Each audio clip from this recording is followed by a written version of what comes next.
And now is the time for Sofia para ibigay ang kanyang best mid-rounds performance.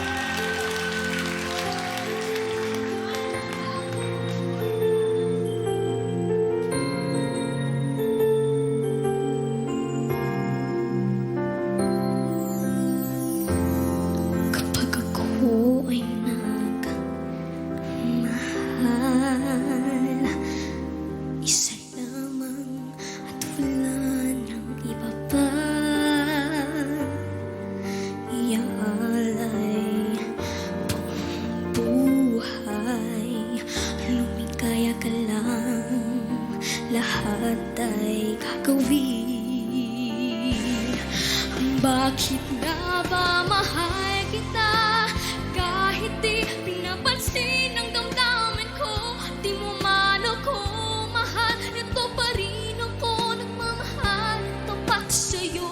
Bakit nga ba mahal kita kahit na may mahal ka mang iba? Ba't baliw na baliw ako sa'yo?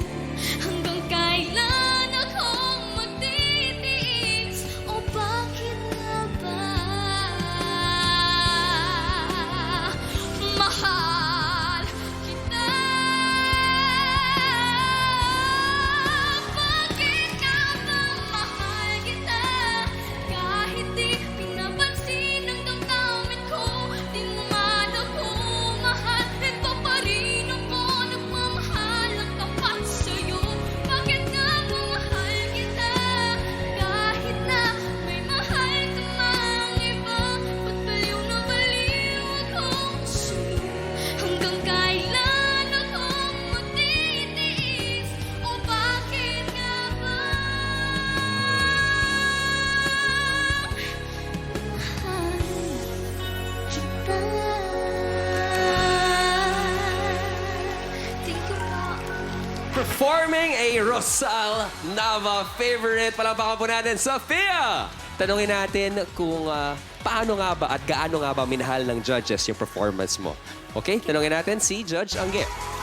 Kahit na medyo, merong mga parts sa una na medyo nahihirapan ka kasi medyo mababa talaga sa umpisa at medyo sumasayad siya na hindi na naririnig. Normal lang yon. Kasi alam mo, kahit ako dati, ganyan na ganyan ang nangyayari sa akin nung nag-uumpisa ako. Kasi nag-uumpisa ako, manta 2 weeks pa lang ako eh.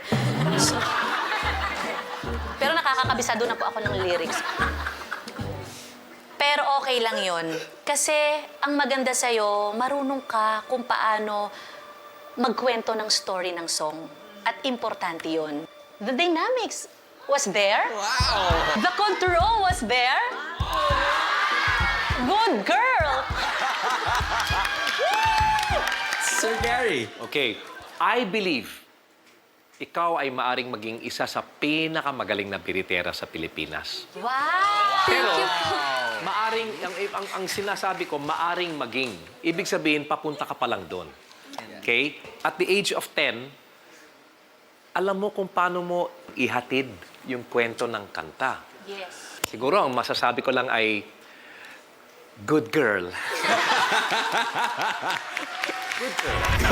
Good job sa ating Idol Kids and Judges. Alright, maraming salamat. Now, to our studio audience, kapamilya, kung gusto nyong ihatid naman si Sofia papunta sa live semis, ihanda nyo na ang inyong mga sarili because oras na para mag-score! Palakpakan mo natin, Sofia! Thank you po.